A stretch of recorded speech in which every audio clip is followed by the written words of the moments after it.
You're listening to the PT Pintcast, where smart people in healthcare come to make noise. Here's your host, Jimmy McKay. All right, our guest today built clinics, and then he studied why some PT practices scale and others stay busy but broke. He's worked with more than, 200 clinic owners and keeps seeing the same pattern. The problem wasn't necessarily marketing or staff or reimbursement. That's a different episode. It was who they were trying to treat. He believes most PTs are accidentally capping their income by saying yes to everyone, and that every clinic needs a real sales process, whether they admit it or not. CEO of Run DNA and co-founder of the Omega Project, Doug Adams, back on the show. Doug, there he is again. Jimmy, thanks for having me on. Great intro. Appreciate it. Good to wave by you at CSM, by the way. I remember when I first...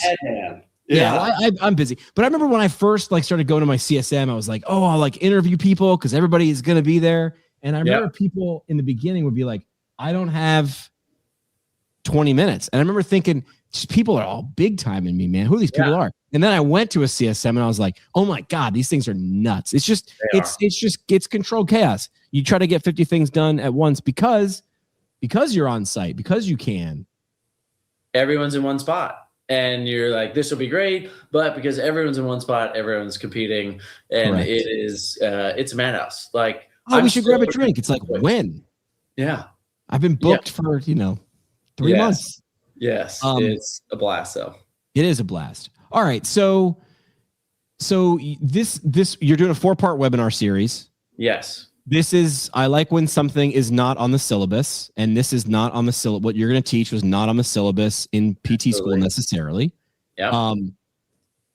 It's sort of it can be looked at like a dirty word, which is like sales. Right. But I feel like what you're saying is if there isn't a process, are we really surprised when something doesn't happen consistently? I feel like healthcare people would like that better because they're like, well, yes, first we do A, then B, then C, and then D shows up. Exactly. And if you think just sales falls out of the sky, that's not, it might every once in a while, but that's not reliable. That doesn't become a process. So talk about, like you were mentioning a minute ago, the origin story. You were asking everybody in an audience, you were giving a presentation with Chad Madden, and you're saying, do you have one of these? And everybody in the audience said, I have a process for this. I have a process for this. And then sales, no hands. It was crickets, right? Yeah. We asked all right, what's your sales process? And everyone was before that saying how they wanted to grow revenue and they're adding cash-based services. And they kind of have this expectation like, oh, if I just get a laser, if I just start dry needling, if I just start doing this, like the cash is just going to start rolling in. And it's not really the case. You have to have a process of how to get there, just like you have a process of how to get somebody's terminal knee extension back post-op total knee. Like you have to have a process of how to get people to the thing that you're offering for sale. And sale, you're right. Like people view sales as a dirty word, and that we really need to get over that because it's not sales. It's like the way we think about it. What are you trying to get people to? Like, what is the transformation that they are going? And what's the best way to do this? I use an analogy all the time with this of if you went to a physician and you've got a little bit of a cold and they look at you and it's like, oh yeah, you're positive for strep. If they were like, well, you could wait it out 3 or 4 days and maybe see how it is. Or I could give you this antibiotic, but, you could get a little upset stomach from that. Or we could do this other antibiotic, but you probably have to take that for 10. What do you want to do? You'd be like, no, doc, tell me what to do. Like, I came here because I wanted an outcome. So tell me the fastest path. I also think what I tell people, I've given this before. My dad was a New York City fireman. He never had to sell when to call 911. He didn't have to sell stop, drop, and roll. No. But he just repeated it. So you're not selling. You're clearly, concisely, and consistently explaining something. And if someone wants to make a decision and they're an adult and they want the result of the thing that you said you have, that's a process, not a package. Right. Exactly. And that's what we're looking for. Like a package, it's exciting to open, but then I have the package. A process is a multi-step I don't want to use the word process in the definition of process. It's multi-step to get an outcome. An outcome. And there's a difference. Yes. And when you're building these, right, it's not going to be for everyone. And when you start building it like a package, you commoditize what you are doing. We've gotten in this world of like visits and reimbursement and hourly instead of the transformation that we're selling, right? Like we're taking a total knee patient that can't go to Disney and we're getting them, grandma's coming to Disney with you and grandma's going to be able to walk the whole time. And that's hugely valuable. Or a lot of my patient population, we get to that finish line of the marathon. You are ready to go. You are not only confident that you can get there in a time you're happy with, and you can get there feeling good. That's what we're selling. I'm not giving you 5 visits or 10 visits. Right. The marathon completion program. Right. That's what we really have to focus on and stop commoditizing every single thing that we do. Yep. Okay. So this is going to be a 4-part series. Yes. Of webinars that you're doing. We'll have the link to the web, the first one in the show notes. The first one is coming up later on this week. It's on Wednesday, correct? Yes. Thursday. Thursday night, 8 Eastern. Thursday, what is it, the 5th or so? Yes. So Thursday the 5th at 8 Eastern.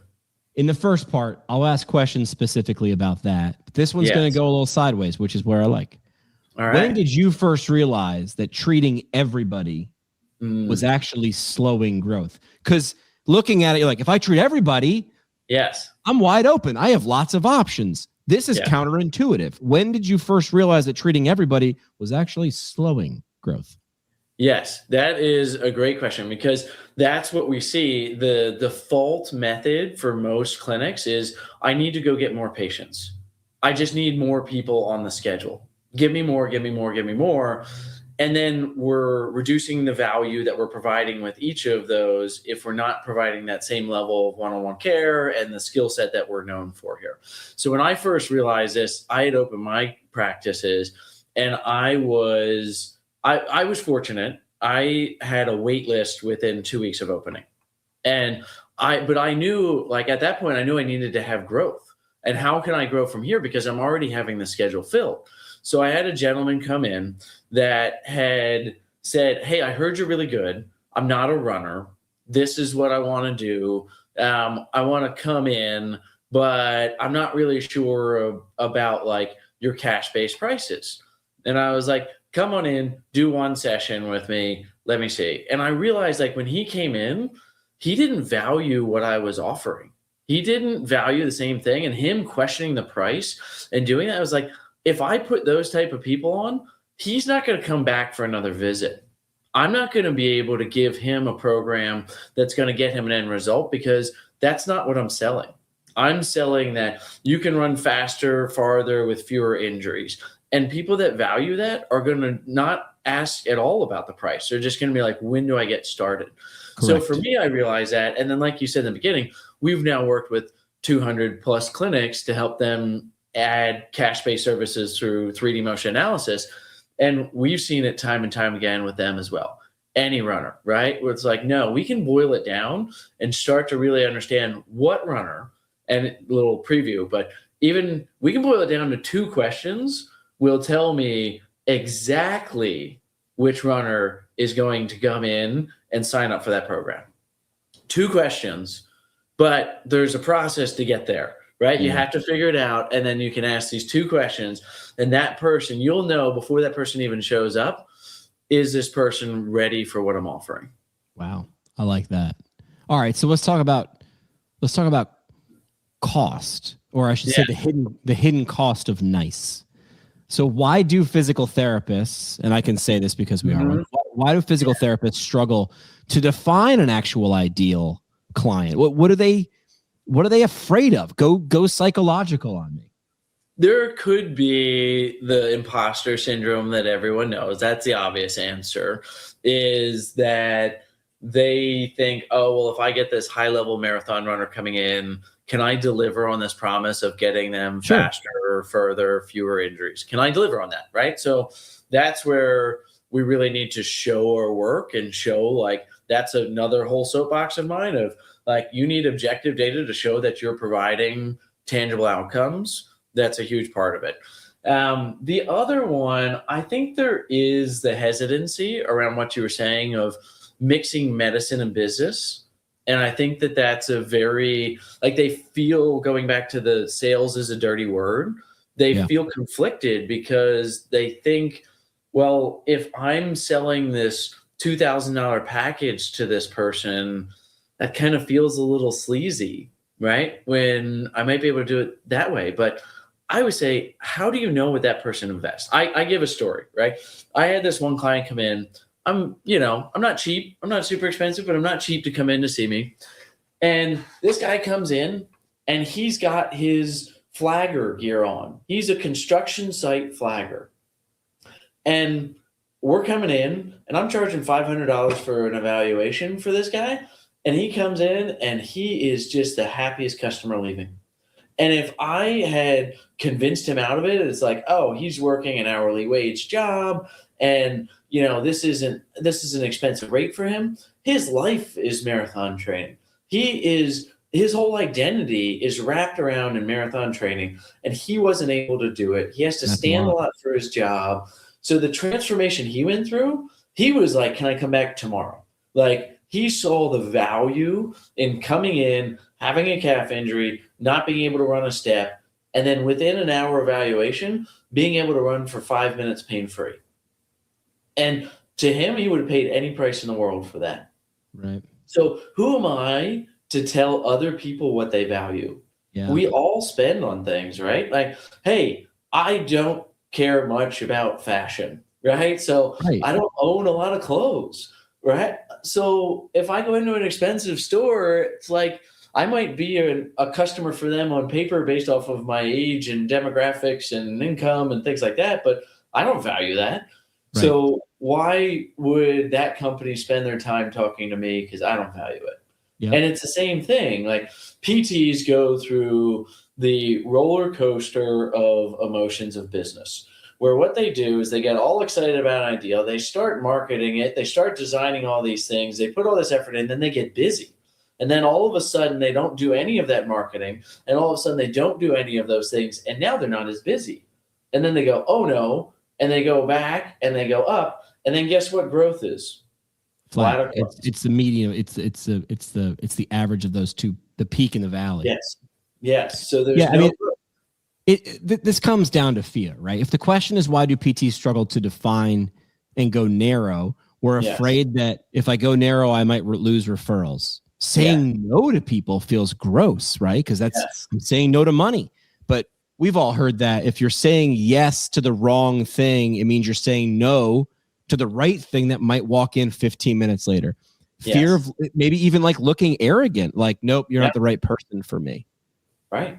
And people appreciate that. Like, I've told people that I'm not right for them, and they appreciate it. And we've created a referral network for my clinics. We say, hey, we've got a great insurance-based clinic down the street that would really do a great job for you. And I think that here's their phone number. We have a list of those numbers right up there, and we send them out. Yeah. Is in the end, they're going to appreciate that, because it does nobody any good to have somebody come in that isn't valuing what you do. Yeah. I love quoting my favorite Peloton instructor, Dennis Morton, who says, listen, I make suggestions, you make decisions. If you come in and you're the wrong person, I'm making the suggestion. I don't think I'm right for you. Or I love this for a plan of care, which is like, I can't run 1 mile for you if I'm a PT who works with runners. I can't run any. I make suggestions to do these things. You make decisions whether you do them or not. I'm making a suggestion that you working with me is a good idea. It costs X.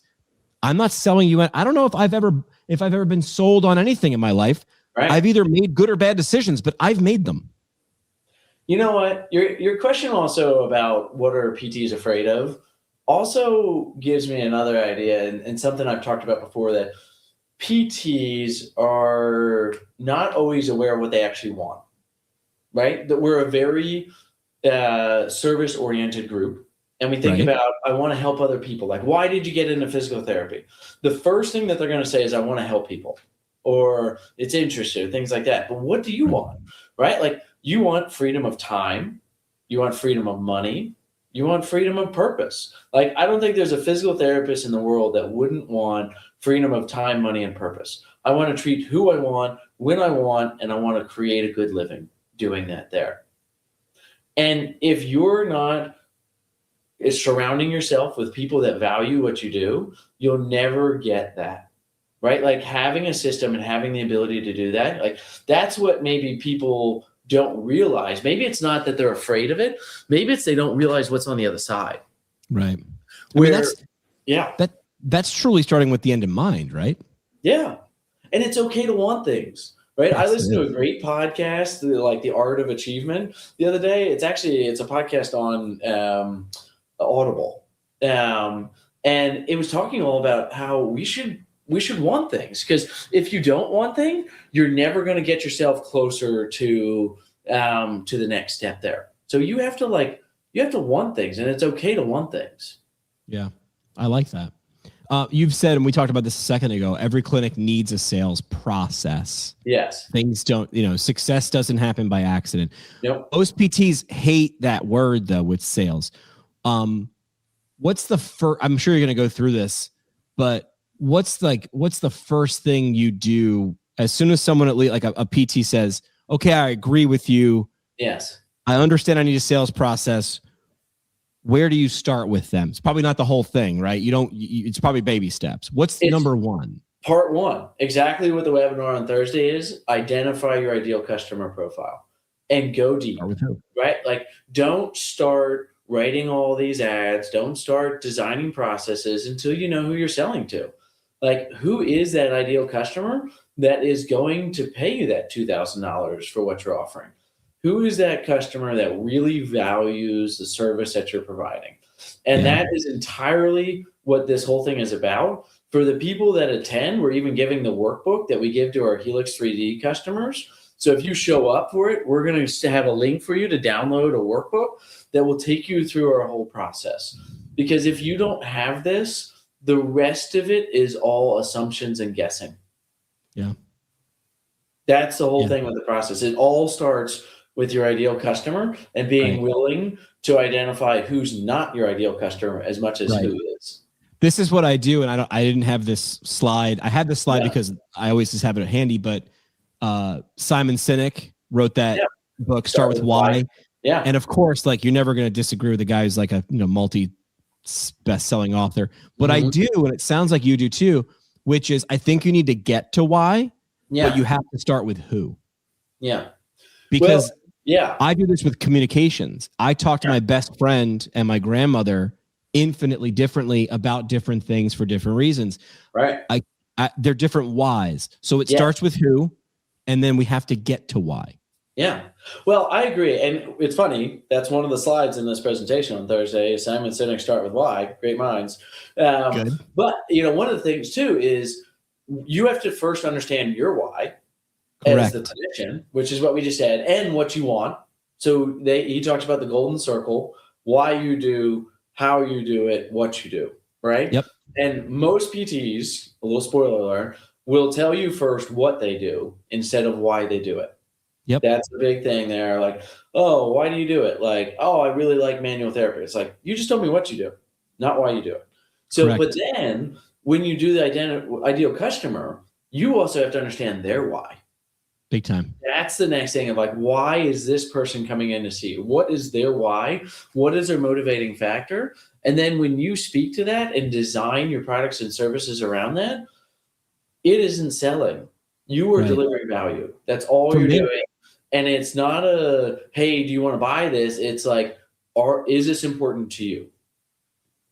And if it is, I make suggestions, you make decisions. That you take this, you take the greasy part out of it. Yeah.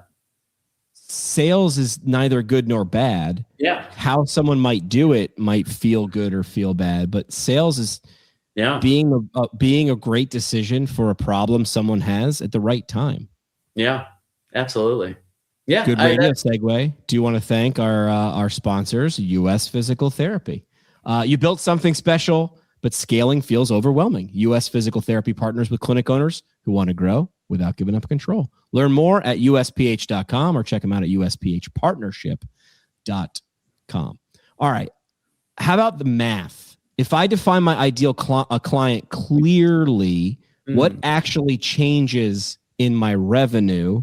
And then you can just go downstream with that because you can understand what you can do with that. Invest it in the business. Use it for your family. So I know sales feels icky, but it's not about just collecting money. It's about what are you able to do with those things. So if someone defines their ideal client, what actually changes in their revenue? Right. So what you're going to see is your revenue per client is going to go up, which means that you don't have to go through that same up and down cycle like we talked about here. So now each customer is worth more to you. So if you see less customers, you have more time for developing sales process, for adding extra things, or maybe you want some personal time and you want to go out for a run yourself instead of helping more runners.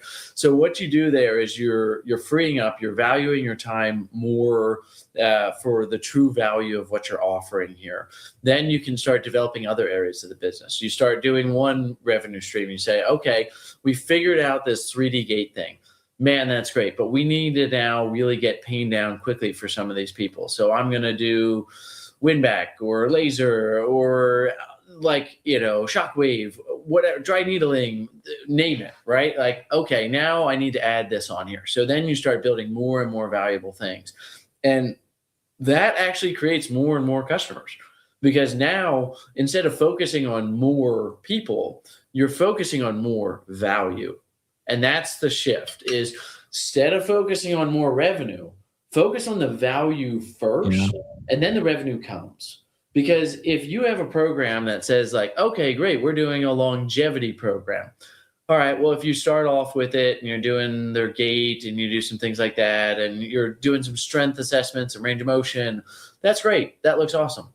Now you add blood work. Okay, that's pretty cool. Now you start doing basal metabolic rate.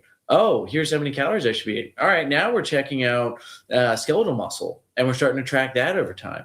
So each time you add more value, and when you have a little free space to do that, instead of just saying, I need more and more and more clients, now you're adding more value, and you don't need as many, and the revenue is still going up. So lead with value. And those people are leaving happier. You want to talk about what marketing is. This is from a guy who creates content marketing. Marketing is what other people are saying about you when you're not around. Yes. What do you think the right people who got the right thing at the right time, the right way, what do you think they say to other people? They don't shut up about you. And everyone says word of mouth is the gold standard. Sure. That's what everyone wants. And it's true. Word of mouth is extremely valuable. But it comes from how you deliver it and how you take care of those people. And if you have a bunch of non-ideal customers, then you're not getting that word of mouth because they're like, yeah, it was okay. Like, that's fine. Yeah. You're literally writing the script. I partnered with HyperIce after talking with Eric Fernandez at CSM, and I'm going to be doing some stuff with them online. And they sent me essentially one of everything they make. So it was like Christmas for Jimmy. I've only opened like 2 things because I'm like, I really want to play with these things. I opened the Normatec boots first. Oh, yeah. And I said, I can make these videos, and I've seen HyperIce's, content on Instagram. It's slick. I'm never going to make, that's not me. Yeah. And I literally looked at this and I go, these boots are a marketing device. That's my lens, right? That's of course my lens. But it is because I don't know what the square footage of your clinic is or how many people you have with how many certifications, but I talk about how I felt. And if the last thing I felt good. Yes. That's easy for me to tell you about. Like if the experience of, hey, there's Doug, and Doug and I have talked 50 times, and every time I see him, sort of always in a good mood. Right. That's marketing. Yes. Right. So I look at like all the things you're talking about. It's the sum of all those parts. Yes. Adds up to the experience. And listen, man, I can get a cup of coffee down here at the 7-Eleven or at Starbucks. I am buying 2 different things. I'm not buying the same thing in 2 different places. They are, in fact, different. Yes. Have you ever read the book? I think it's Made to Stick. It's by Chip and Dan Heath. Chip and Dan Heath. Yeah, it's a great one. And they talk about the hotel, and they exemplify a point here where people remember the beginning, the end, and a highlight in between. And this hotel had a dedicated phone line for popsicles. Oh, I remember this. This is great. Yeah. You could call and get a popsicle at any time in the day, and they had good popsicles, not like 25-cent Costco bulk. They had good popsicles. You could call at any point. Guess what? That gave somebody that stayed at the hotel, you got to go there. I got a popsicle at like 2:00 in the morning after a long night out. It was the best. Like, so cool. Popsicles. I don't know if it was in that book or, I read a lot of things similar. I forget what hotel brand it is. Now, am I defeating my own story? The one that you go up and they've got the hot chocolate. They always have a plate of cookies that are warm. They're always just out of the oven. It's like Homewood Sweets or whatever. Yeah, that's what it is. Whenever I've been there, I've been like, oh yeah, this is the cookie one. Good, right? Yeah. And I think they did like an analysis and they're like, the new CEO or someone came in and is like, what are we doing with the cookies? Where's the ROI on the cookies? And someone finally like, my man, the cookies quite literally leave a good taste in someone's mouth when they're checking in or checking out. Yeah. And to go with Chip and Dan Heath's the beginning, the end, and something in the middle, that's it. Because what else besides a hotel stay could be a lot of it needs to hit a certain bottom. But if there's a bad thing, you remember that. But the popsicle phone thing is weird and it's remarkable, as Seth Godin would say. And whatever it costs, it makes up for it. It would just be hard to draw a straight line, but it's there. So you're drawing on a point that was my CSM talk that I did, because we did a talk called Be a Brand, right? And what you're talking about is brand alignment too. If you want to be known as the facility for seeing athletes in your area, you're going to need 3D technology. You're going to need Hyperice. You're going to need boots. You're going to need things like that. It's like it has to align because people are going to feel misalignments where if they come in and you're charging $500 for an evaluation and they're sitting on a folding chair in the waiting room and there's dust everywhere and like you got no pictures or things like they're going to be like, is this like, it was great care. I really love that, but man, they're not going to talk about it. Yep. Like they might talk about it negatively. This is show me, don't tell me. Yes. I was just interacting with someone on LinkedIn. I'm not going to call who they were. I think they mean well. Yeah. And they were talking about when people work there, when clinicians work there, they feel the mentorship. They this. And I sort of challenged this person and I don't really know. And I was like, hey, this sounds great. Where can I see this? And they said, when people come in for an interview, we can show them. And I was like, my man, I'm already interviewing you on my phone. Right. If I'm a clinician, I have choices. If I can't see it on your website or in your socials, it doesn't need to be slick.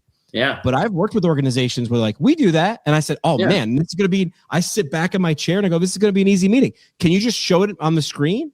Yeah. Well, it's sort of here. It's implied. I'm like, my man, if it's implied, it ain't said. And you got to show me.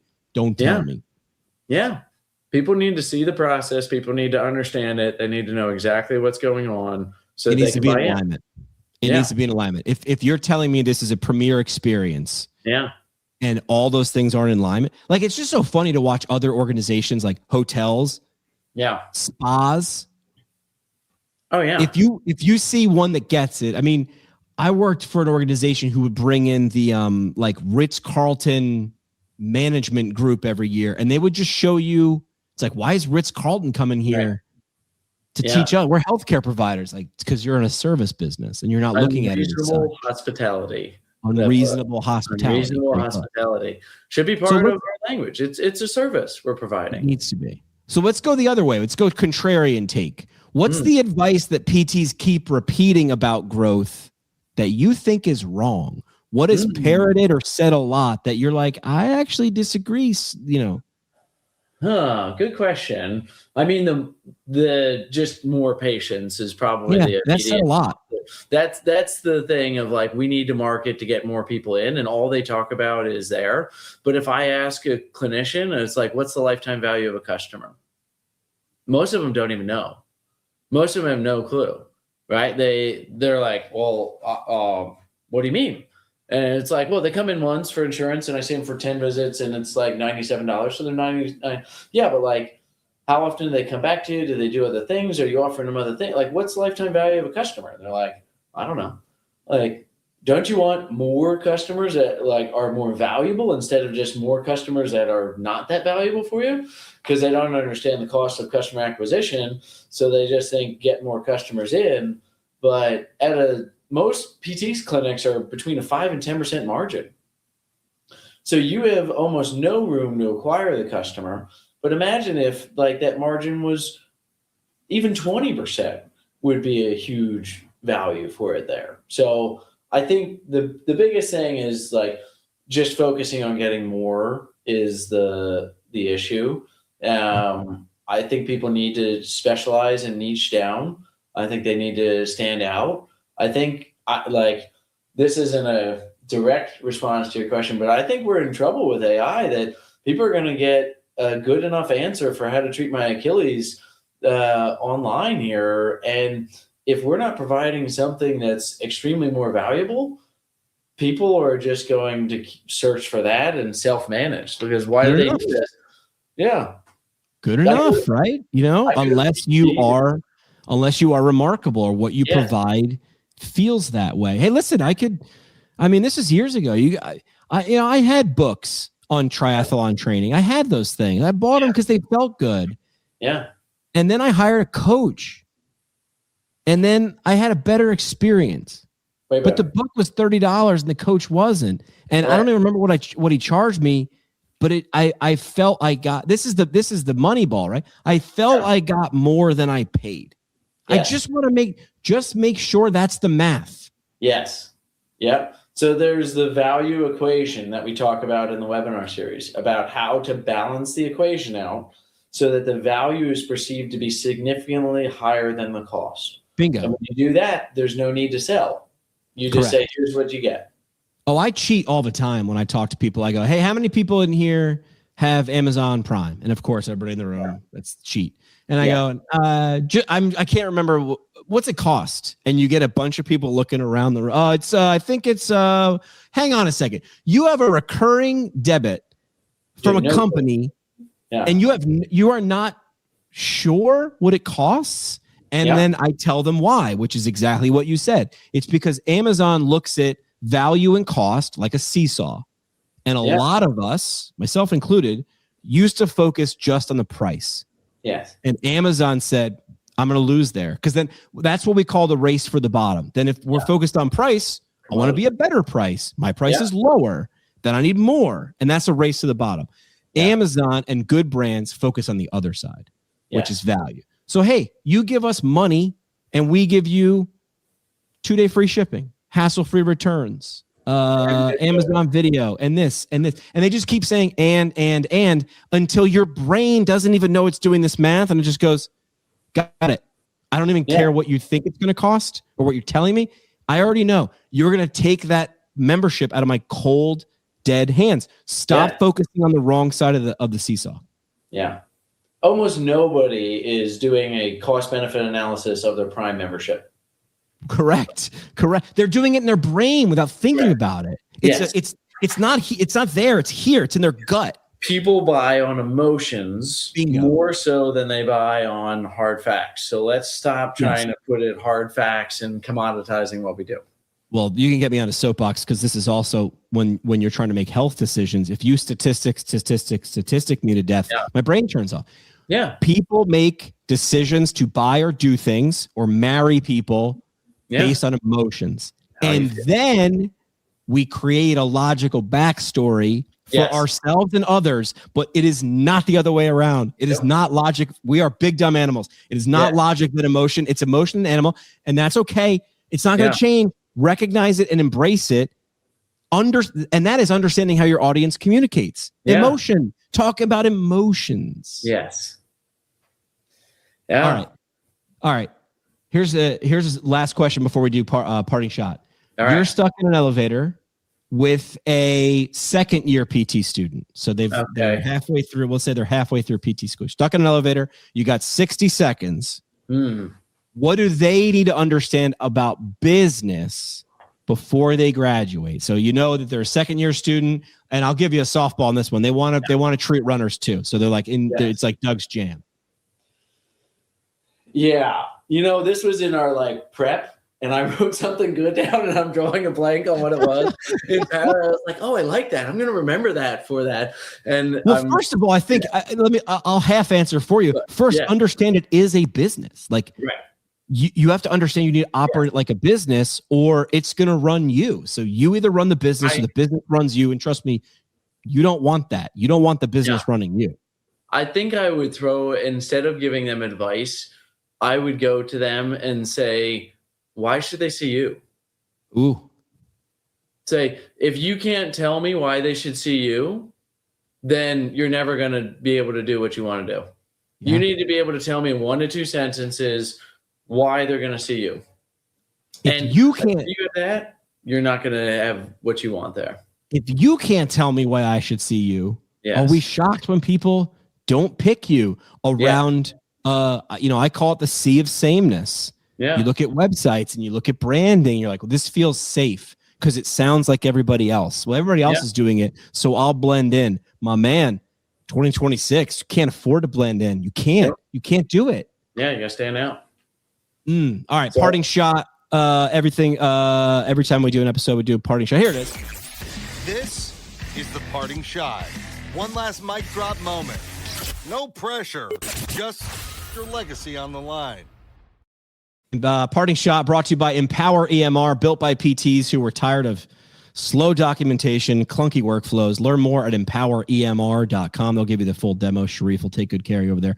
Plus, our friend at Sarah Health, the remote care platform helping clinics increase revenue without adding staff. Sarah automates daily patient check-ins via text. Do the math on that. That means no app. That means I don't have to remember one more password. Great. It's just texts. Just better outcomes and reimbursable RTM between visits. Visit them at sarahealth.com. It's SARA health.com. All right. You've been on the show before, so you've done parting shot. Do you want a wide open parting shot, or do you want me to give you a question, like a batting practice question? Go wide open. Let's go big. All right, go with it. Parting shot. What do you got? Wait, this is where I asked you a question, right? No. I'll ask you one. Here it is. If a clinic owner is listening right now, is busy, tired, wondering why revenue isn't matching the effort, because that's what we see. I'm busy, but how come these things aren't changed? Busy feels good. Busy. What's the first uncomfortable decision they need to make this month if they're just caught on the hamster wheel? What patients to fire? They need to say, these are the ones that I need to get rid of. These ones are not helping me get to my goal. I need to eliminate them so that I can add the people that value what I do. It's counterintuitive. Yeah. But I need you to lean into that uncomfortable question and answer. But which patients to fire, it's also good for the patient. If you're not, like, look, it's sort of your duty, right? Like, I'm not the best for you. You're not the best for me. This isn't a good fit. We're not going to work together. All right. Yeah. Part 1 in a 4-part series, rundna.com and click on webinars and just sign up for all 4, right? I mean, you're not going to want to miss any of these. Yeah. I think in the webinar we have the link for all 4 of them there. Got it. This is what we roll out with our customers on a much quicker scale, but we're like giving a little peek behind the curtain there. This is not on the syllabus, which is exactly, and listen, hey, if you want to be a staff clinician, that's good. Yeah. If you're even thinking about a business or you're in business, and business owners are like this, I've noticed this anyway. They'll read a book about business. They'll listen to it, but like, they're just like, okay, knowing that I'm going to listen for 45 minutes, I'm going to pick up 3. Got it. The little thing about Chip and Dan Heath. Got it. How do that apply? This is going to be one for you. Doug, love to see it. And I'll be tuning in. I'll be in the audience. Awesome. Jimmy, thank you as always. Always a pleasure. Great conversation. Appreciate you having me on. All right, man. See you this week. That's it for this one, but we're just getting warmed up. Smash follow, send it to a friend, or crank up the next episode. Want to go deeper? Hit us at ptpintcast.com or find us on YouTube and socials at ptpintcast. And legally, none of this was advice. It's for entertainment purposes only. See, Keith, we read the script. Happy now?